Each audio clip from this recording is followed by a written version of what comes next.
So hello and welcome. Welcome to the first session of day one. So hopefully we are setting the tone for the rest of it. I don't know how you are all feeling after the keynote. I had a small moment of existential crisis about what I'm doing with my life and my choices and my career in L&D. So this is much more of an analogue space. So for some of you, this will be a balm. For those of you who have not met either of us before, my name is Julie Drybra. I am the director of Fuchsia Blue, which is a consultancy based in Edinburgh. I do lots of stuff in the L&D, change and transformation space, coaching, all of that sort of stuff. It is my great privilege today to introduce you, it's a great joy to introduce you to my friend and my colleague, Fiona McBride. I am lucky enough to call her a friend. We have worked together over many, many years. And when I think of Fi's work, the key words that sit around it are community and care. So from her excellent work on building personal learning networks, which was all kind of happening around about 2015, 2016, to moving into co-founding L&D Co-work. So some of you may have been to L&D Co-work before. They run across a number of cities in the UK. It's opportunities for learning and development people to get together, to co-work in big public spaces, to talk and to network. And she was an absolute founder and forefront of that work. To more recently, where she's moved into running unconferences. So you may have seen her with head up the HR network, the unconference there. And all of her work is about giving people opportunities to connect and to reflect, and giving L&D practitioners, HR practitioners and facilitators space to pause. And I think, having heard everything that we've heard this morning, that feels more important than ever. Fi is a trainer of trainers. She is a thoughtful, practical practitioner. I might make her cry, by the way, with this introduction. She has the best bob in L&D, and if anyone... You said you wouldn't say that. I say a lot of things. And alongside and complementary to her L&D practice, she is a yoga teacher, and I'm sure you're not surprised to know that one of her specialist areas is in restorative yoga. So again, all of her practice is about giving people back the opportunity to restore themselves. So it is my honour, my privilege to hand over to Fi. Thank you. Do you want everyone to introduce themselves to start with? Yeah, because then I'll use up all the time. No, okay. Individually, one at a time, we're going to go around the room. Yeah, that would be really nice, I think. Okay. And so that's why I want people to come in maybe a bit closer if you're at the back. She's obsessed with everybody moving closer, so if you feel that you can, please if you're do. Happy to, that would be great. Thank you. As I said, the session today is going to be interactive, okay? And it's also just going to give you some time to think about your practice at the moment and maybe how you want to spend the next couple of days. There will be questions at the end, so please, when we come to the end and we ask if there's any questions, please have some, otherwise it really does get awkward, and we prefer things not to be awkward in this room. And so in the spirit of the fact that you're going to be chatting to each other a little bit more later on, please turn to the person beside you or the person behind you and just say hello, maybe say where you've come from in the world, either this morning or more generally. And is there anything you would particularly enjoy from a kind of connect, reflect and build session? So we're going to give you a minute or two. I will then shout. You will ignore me. I will shout again, and then we'll all come back. Say hi to each other.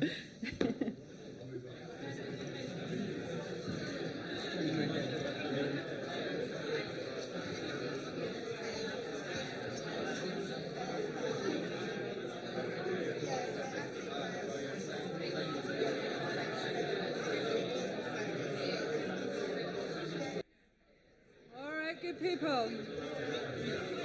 All right. Did you manage to chat? A little bit? Told you. I told you. All right, good people. As predicted, this so often happens. As predicted, I start talking and everyone ignores me in the room.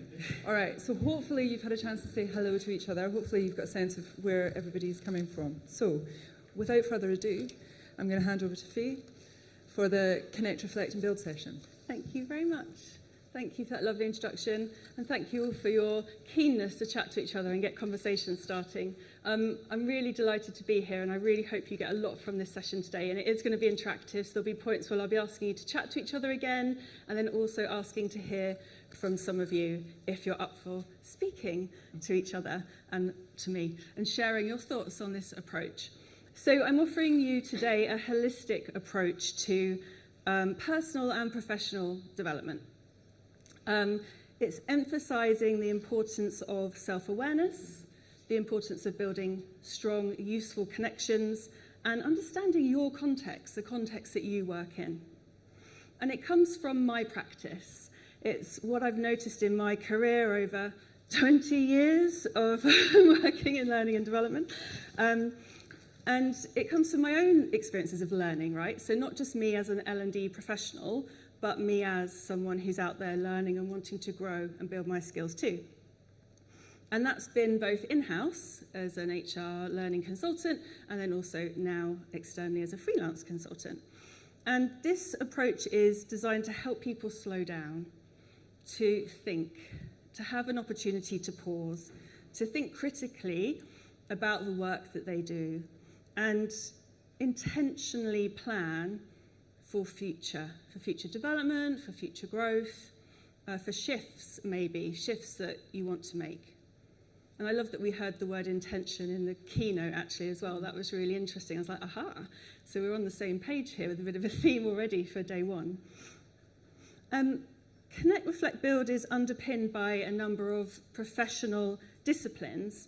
So it's coming from an influence by coaching, facilitation, team building, yoga, as Julie mentioned. I'm a qualified yoga teacher. But also various practices and things that I use that are really effective to help people to grow and develop, like personal learning networks that Julie mentioned, reflective practice, and also appreciative inquiry. And my own personal work experience and challenges along the way have really informed my thinking for this too.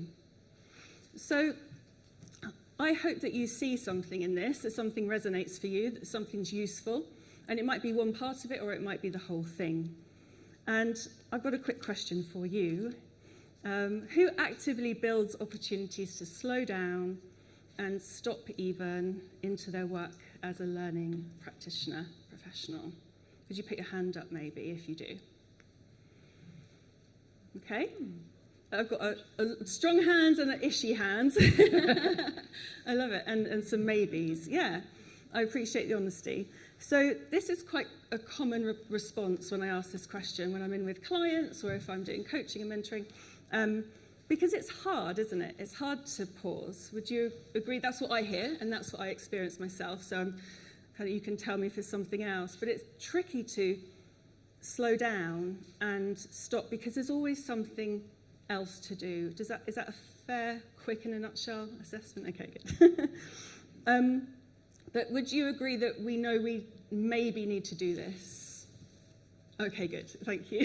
So that's testing my theory. Phew. I would laugh so hard if people had gone, nah, actually, like we're not into that. Right, so I'm fine now. I can carry on. Do you have that experience of that finishing a learning program or a rollout of an initiative and then you're straight on to the next one? That feels familiar, right? Yeah. I don't know about you, but also for me, I think sometimes we can get a bit stuck in our kind of ways of working and what feels comfortable. I know that's come into play a little bit in my practice over the years as well. And that then means maybe we miss a trick. We miss an opportunity if we haven't paused or reflected on something we've done.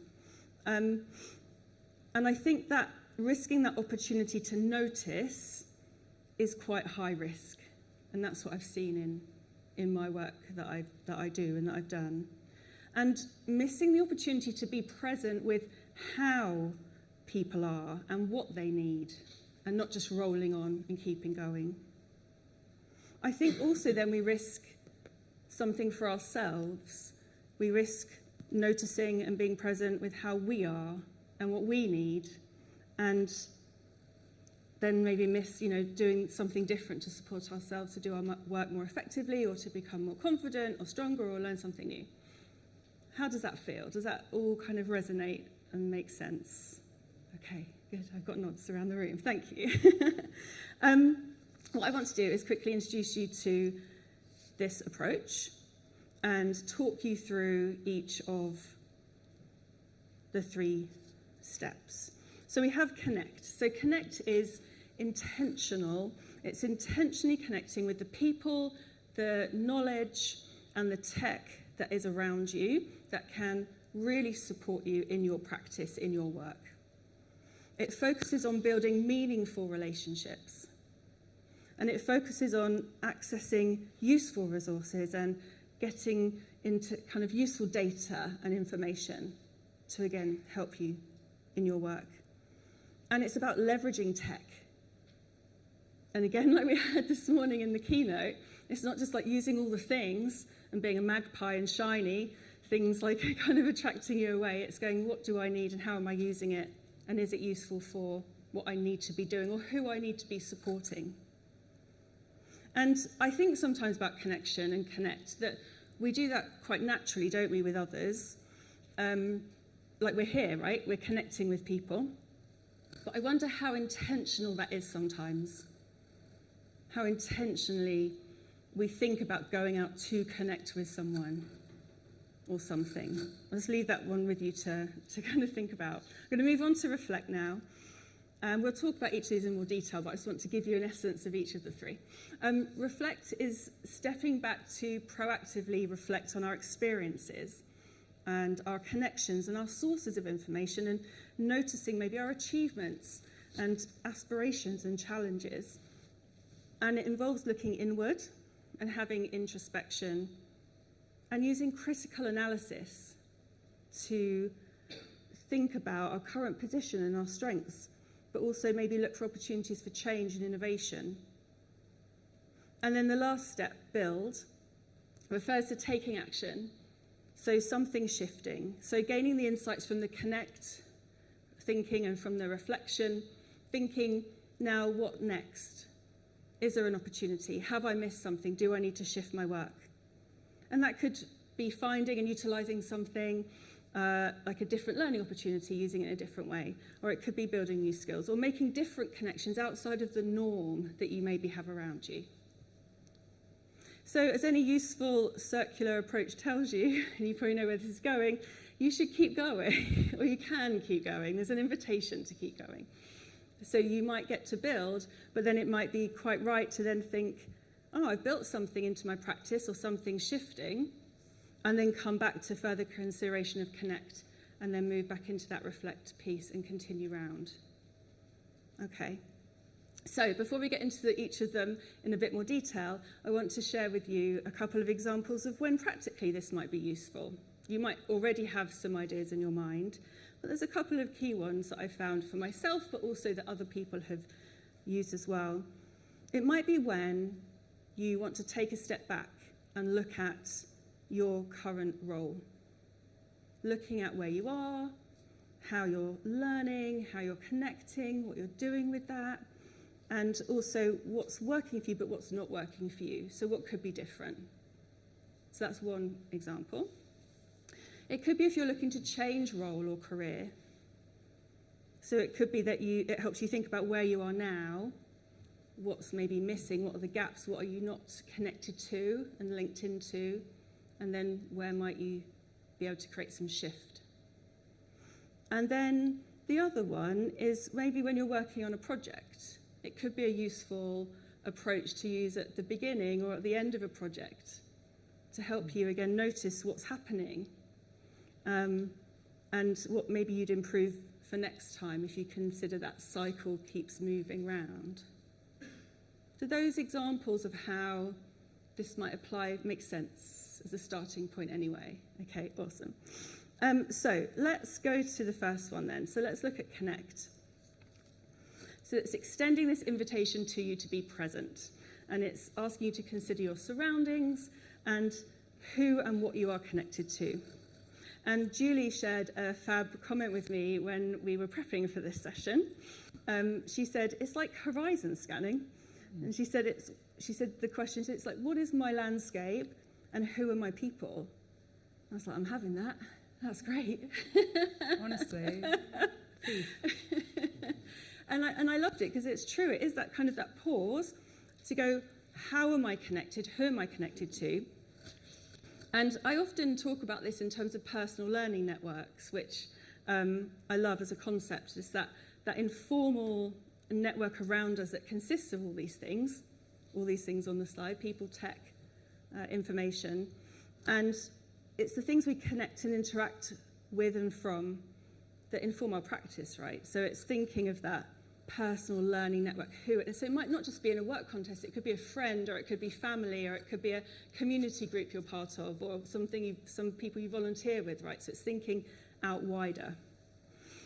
I'm going to ask you now to think about your own landscape and do your own horizon scanning, and invite you to, for a moment, just on your own, a couple of minutes, you might put something into your device, you might have paper and pen old school. I love stationery, so for me it's always a notebook and pen, and start to kind of think, what is your landscape? What is your horizon in terms of people, tech, information you're gathering?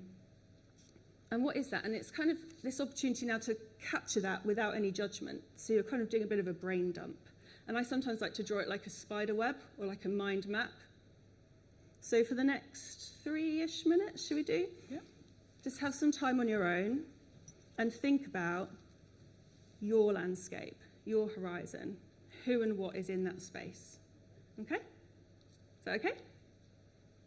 Yes? No? Not sure? Need to phone a friend? Thank you. So we'll have 3 minutes. Great. And then we'll come back to you and then we'll move on. So let's check in. You don't necessarily have to share with me what you've written, but I'd be really interested to know how that was as an experience of pausing and having that opportunity to think. So would anyone be up for reflecting on that at all? Yes. I'm finding it very hard to limit myself to just look without being so many steps ahead. Yeah. So even though I'm trying to do the exercise, I actually find it very difficult to concentrate on, because the moment I think of people, knowledge, technology, it's about what am I going to do with it. So Yeah. how do I actually do it? So you want to like move on quite quick. Yeah. But You how want do I to. stop myself doing Yeah. that and do the exercise efficiently? Yeah. Is probably my question. Yeah, that's a really good question. That is a really good question. And I'm really aware that this time, like 3 minutes, might feel really long or like not enough time, right? Stop, yes. Yeah, to stop. And our brain wants to keep going. So I think what can be really useful, and I'll have this in my notes to share after, are some questions, like prompts. So you try and stay within the question and give yourself the timer and the time just on that. And go, I know that's coming, we can do the reflection and we can do the next steps in a minute. It's there, it's going to be there. But right now I want to protect that time and give myself that time to notice. Because I think otherwise we'll just keep doing what we do. Yes. Is that That fair? makes sense. Yeah. Thank you for sharing. Anyone else? Any kind of, Oh, we have a microphone. Thank you. I'm quite loud anyway, so I think I have these sort of short bursts of time to reflect on things like this are really important. I think I already know where the poor connections are in my landscape. I think that where I struggle is creating space and time to actually change the status quo, to say, actually, I know I need to look at the data more, but do I actually have time when I'm dealing with my day-to-day? Or do I really understand what technology can do for me or for the organisation? And that's a big question at the moment. I think AI is a game changer. We all know that, but we all need to take time to step back from what we're doing in order to see how we can really leverage it to its greatest potential. I think that's the bit that we're failing at the moment to do, because we're so busy, is actually making space. Yeah. Thank you. And again, do you think it's permission? It's that give ourselves permission to do that pause and create that space, right? And we know, we have research that shows us if we slow down and if we take time, our brain needs that, to be creative and to be a problem solver. So it's like out there as a thing, we're just still that permission. We don't seem to give ourselves that permission, or the organizational life doesn't give us that permission. Okay, should we move on to reflect? Is that all right? Okay, and then by the way, obviously we'd have a bit more time on some of these, but we've got certain session limits today. So reflective practice is deliberate. It's an active process, and it enables us to gain insights and improve our understanding of our work. Who already has like reflective practice approaches in their work that they do? Quick hands up. Julie, yeah. Oh, great, okay. Yeah, so a few of you already. It's so powerful. It's really something that can help us critically evaluate the effectiveness of what we're doing. And you can reflect in many different ways. So on the slide is just a number of different approaches to being reflective. Embedding reflective practice in our work as learning professionals, I just think is so key. It helps us enhance our knowledge. It helps us to learn from mistakes and impact future decision making. It helps us to notice when things aren't working so we can correct and then get things back on track. And there are so many models out there in the learning world, but also in the world of education. And again, in the slides, there'll be some notes about some models that I've used and approaches I've used that I find very useful. We have, as a couple of examples, Gibbs' reflective cycle. We have Shun's action in action and reflection on action. So there's this opportunity to be reflective in the moment, but also after, which is really nice. And then Rolf et al.'s reflective model, which asks 3 key questions. These approaches and models, so different approaches like this, walking, reflecting, taking time out, verbal reflection, working with someone else, reflecting as a collective, as a team, written self-reflection. They're all offering us something. They're all offering us this opportunity to unpick what's going on, to notice what's going on. And it helps us to make links between what we're doing and the thinking that's happening, and that can impact our practice and the effectiveness of our work. So if we had longer, of course, we'd have more time for reflection. I might have invited you all to go out for a walk and get some sunshine. Is it sunny out there still? It was really, no, okay, sorry. Maybe walk up and down the concourse of the Excel.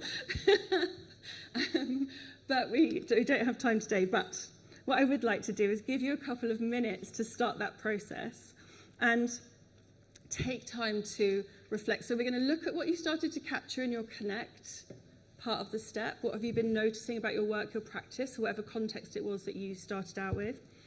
And what do you notice looking at that? And I have put up actually a couple of, oh, no, I haven't, sorry, apologies, they're not on the slide. I've got them in my notes. A couple of things, what do you notice might be a good enough question for some of you? Some of you might want a more specific question.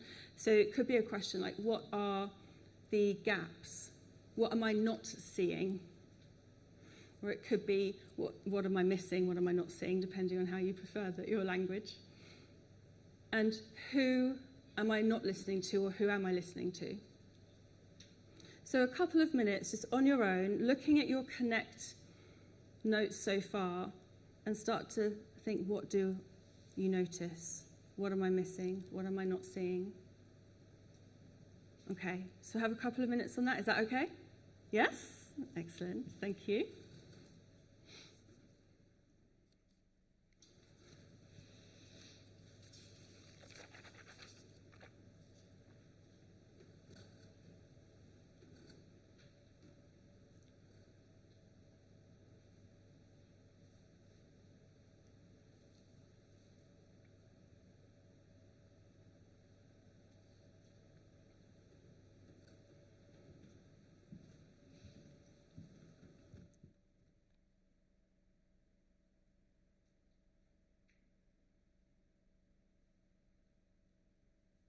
So in a minute, I'll invite you to turn to the person next to you and share a little bit about where your reflections have come to so far.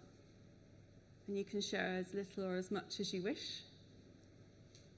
I'm also really aware that silence for everyone isn't the nicest thing. Like, I love silence, but being a yoga teacher as well, you'd hope I did a little bit. But it's not for everyone. So often in this practice as well, you can find lots of really helpful soundscapes and music that you can find widely available on different platforms that you can have playing in the background. So if you're someone who likes to have some kind of sound while you're trying to think and process and reflect, then that's kind of a top tip. And I'll have a link to a playlist in my slides after the session. I also think by the end of the day, particularly if you spend quite a bit of time down on the exhibition floor, you will find that you might appreciate some silence because it's really interesting to pay attention to what kind of cacophony can do. It can be really exciting and stimulating, and it can drain as well. So I think it's going to be interesting to see. You might leave here feeling really, I've had silence, or you might leave here going, whoa, that was a lot. So just pay attention to that within yourselves as well. Thank you. So let's have a couple of minutes sharing with the person next to you. Where have your reflections taken you so far? So again, sharing as much or as little as you want. What have you noticed? And we'll come back in a couple of minutes and ask for your thoughts so far. Thank you.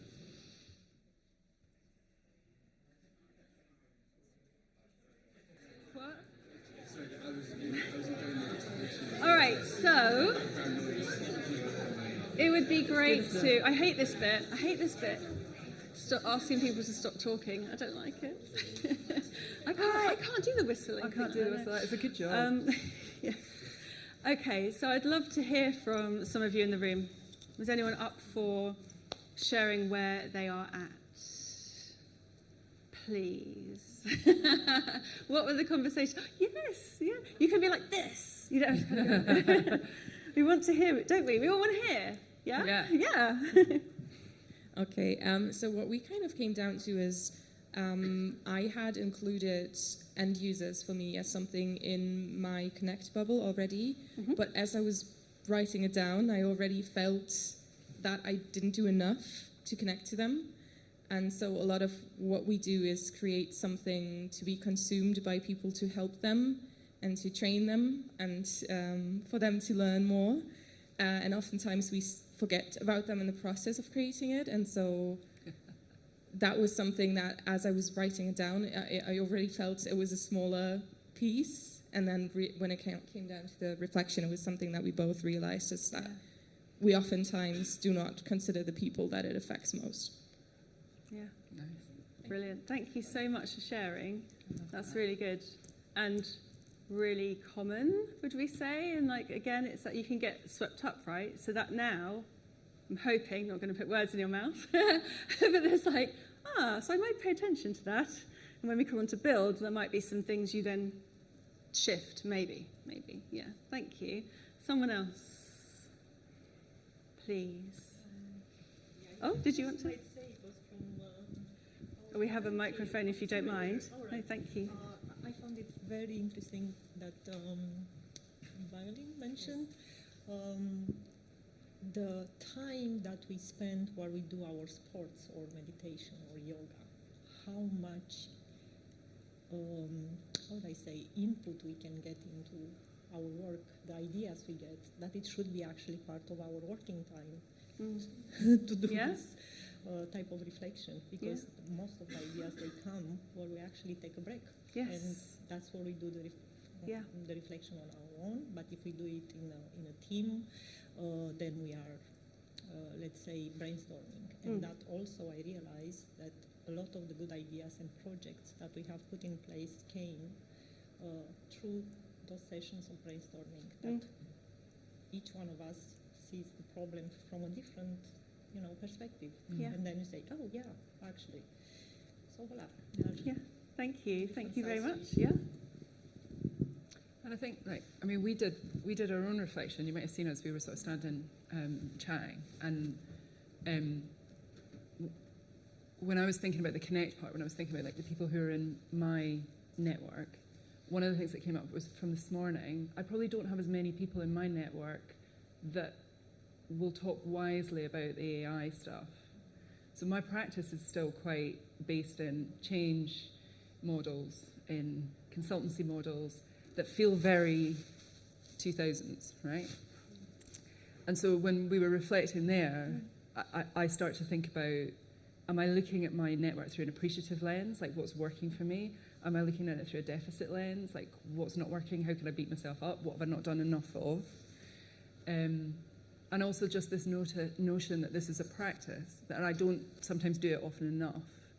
So even in our little kind of interaction with one another, just sitting this morning thinking about it, it's been incredibly useful from that perspective too. So yeah, it's good.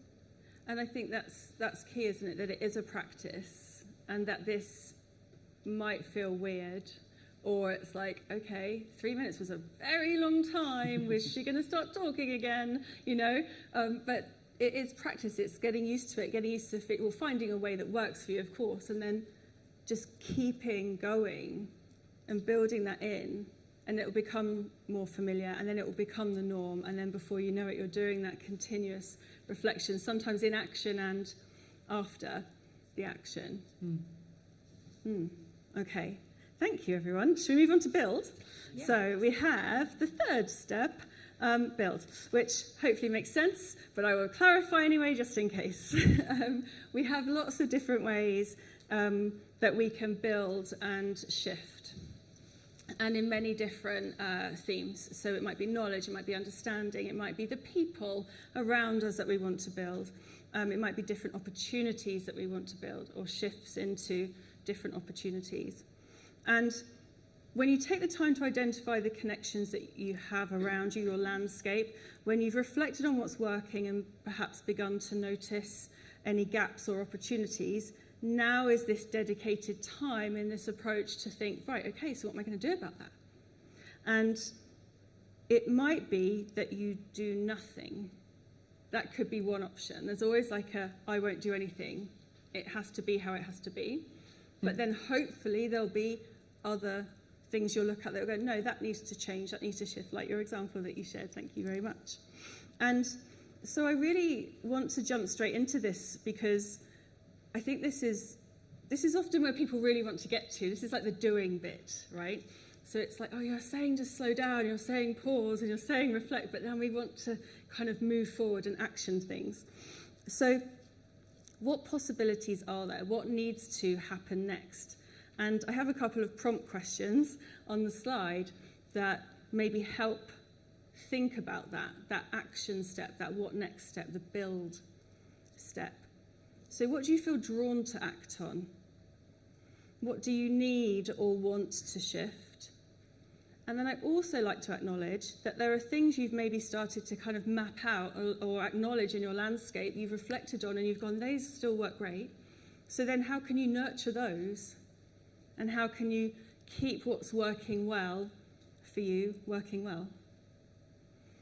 So we'll have another couple of minutes to think about this next step. And some of you might have already started to do this.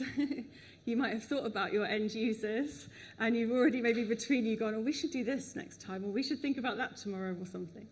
So we'll have a couple of minutes to take a look at your landscape, take a look and think back on those reflections and think what needs to happen next. And you might have your own question that you want to ask, but these are here as a help, hopefully. Okay, so we'll have 2-3 minutes here before we move on. Thank you. So just individual reflection start, and then we're doing come back as as a share group afterwards? Yeah, thank you. Yes, thanks. Individual reflection for a couple of minutes, and then we'll come back as a group.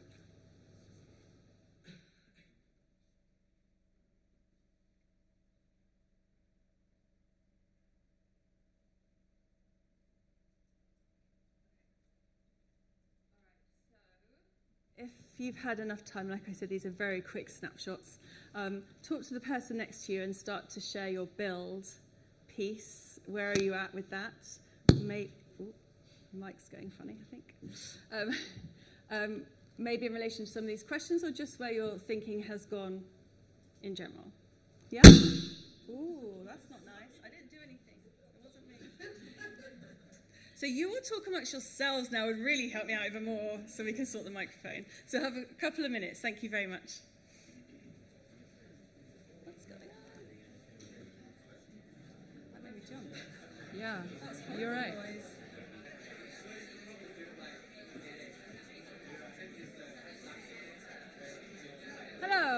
Hello, hello. Am I on? Am I on? Can you hear me? All right, thanks.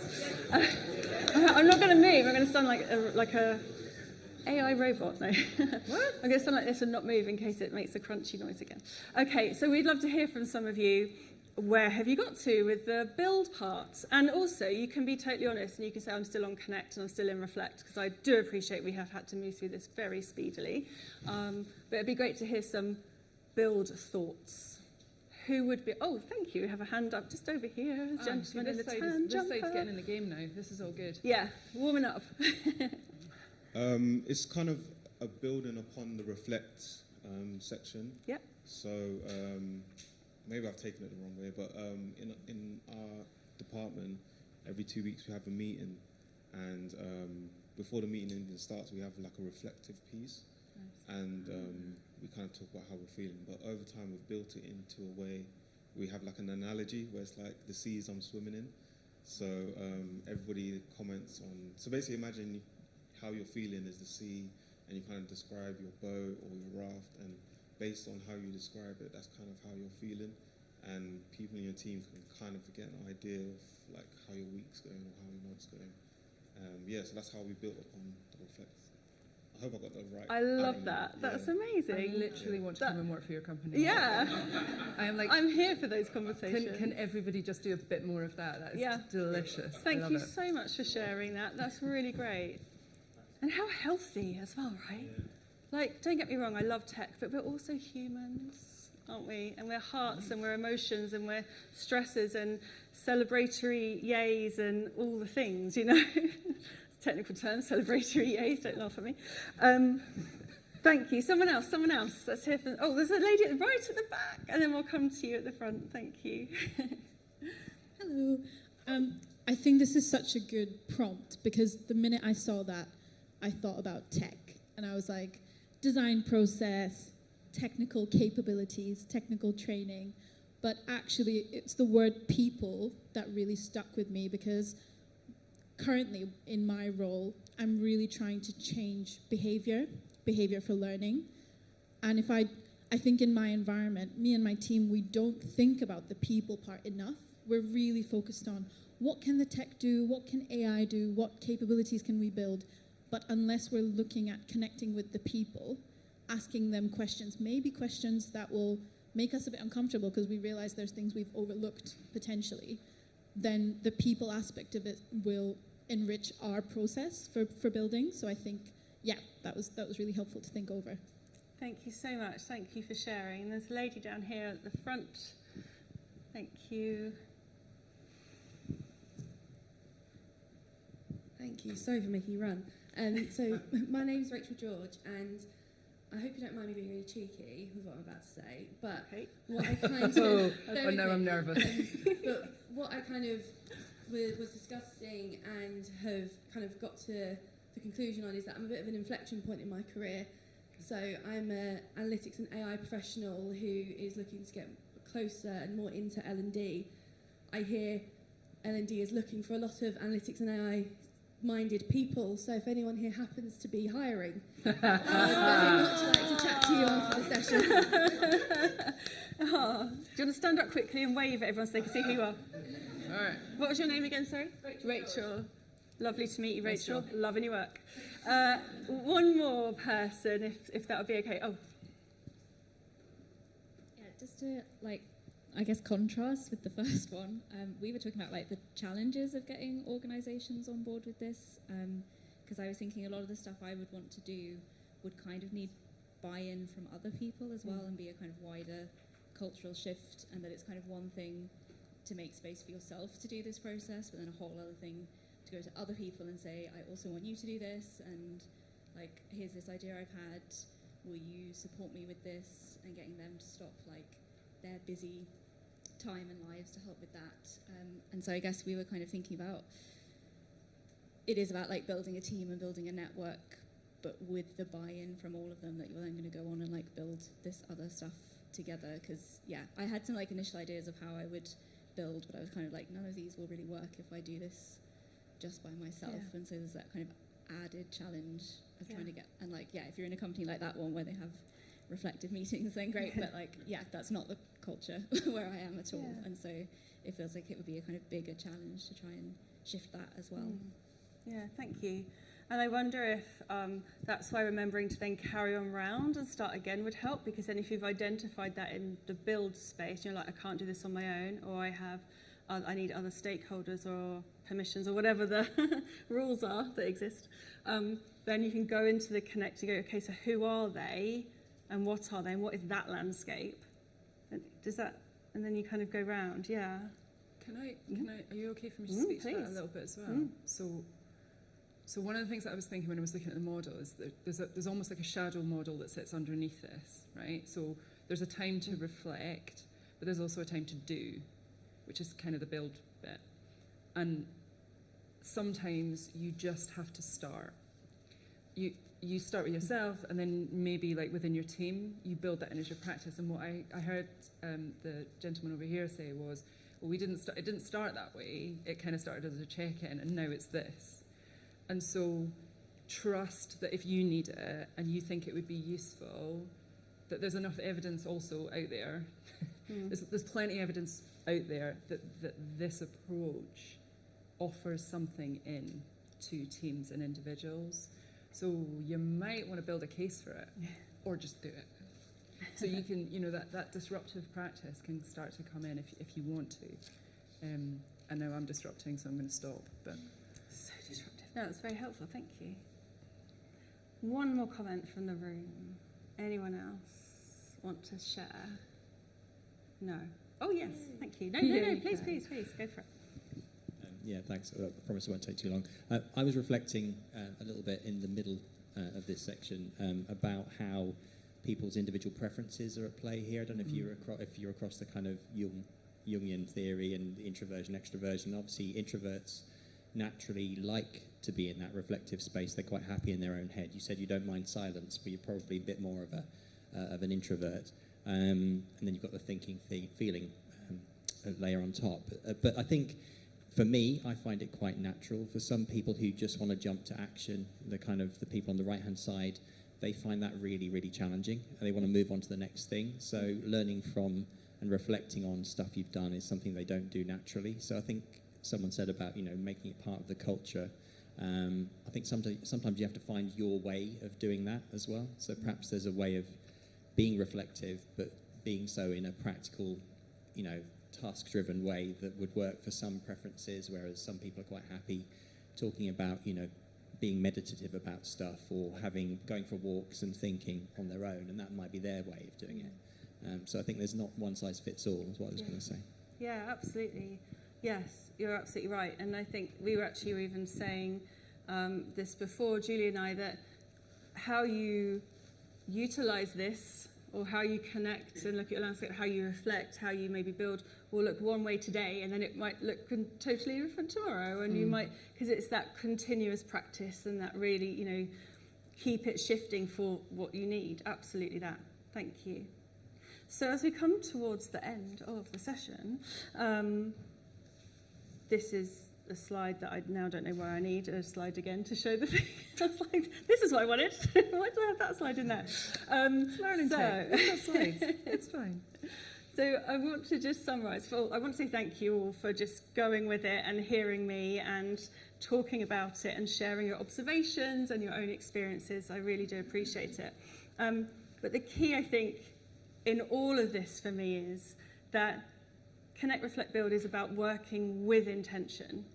So it's having that intention all the time with it so that you connect clearly with clarity.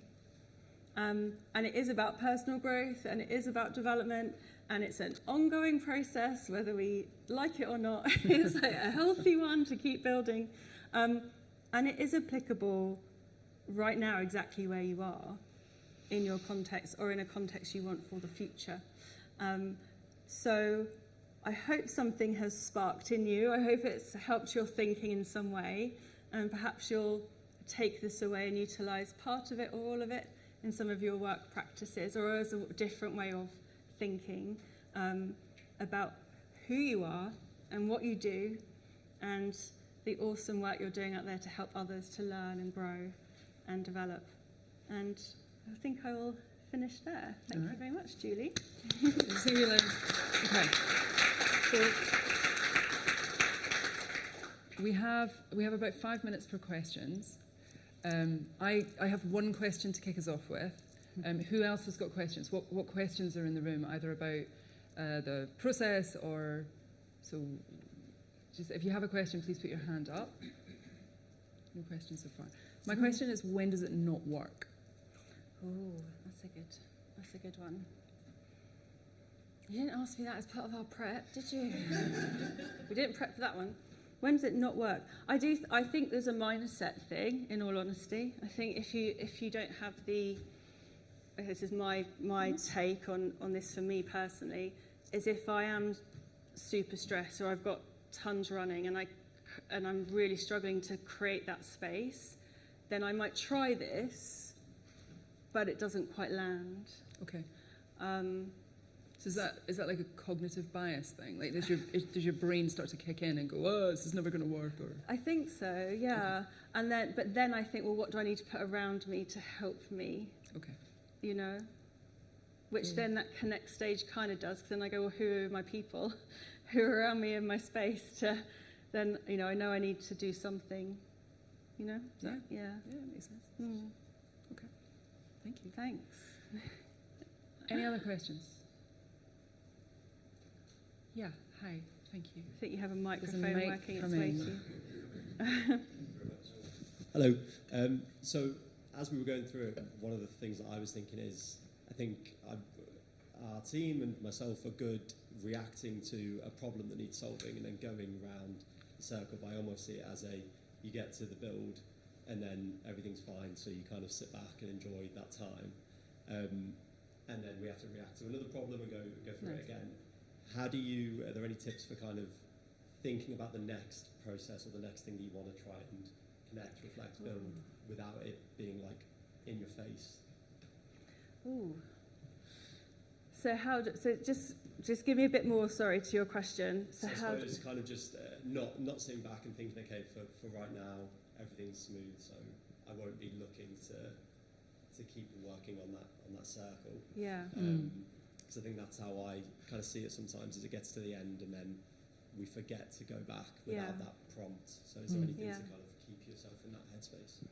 Yeah, I think there's something about building this in as a regular process. So whatever regular looks like to you. So for me, it's like a monthly thing that I've done sometimes, to step back into it as a different way of. I am quite reflective in my nature anyway, but to actually then go through all the stages, it's like you can look back on the month, for example, or look back at the end of a project, or if I'm working with a new client, it might be, utilize it in that way. Am I kind of giving you advice? Yes, I think, because I think there's something about this piece around practice and it's starting to feel familiar, and then it becomes the norm rather than I'm going to step into this and do this, connect, reflect, build, and it feels a bit alien. So behaviour, that behaviour shift. And discipline at the beginning. Quite right, thank you. I don't know if that helps you. No, Okay. All right. Any last questions? All right. In that case, thank you all very much for your time. I just want to thank you, Fee, for an excellent session, for giving us like a really practical model that we can use over the next few days. I hope that at various points you kind of stop over the next couple of days and just pay attention to what's happening around you, pay attention to the connections, like be aware and be like reflective of what's happening and what you're hearing in front of you, particularly be critically evaluative of some of the things that you hear. And then think about how you're going to build and take action on that going forward. So thank you so much for an excellent session. Thank you very much for Absolutely. your support.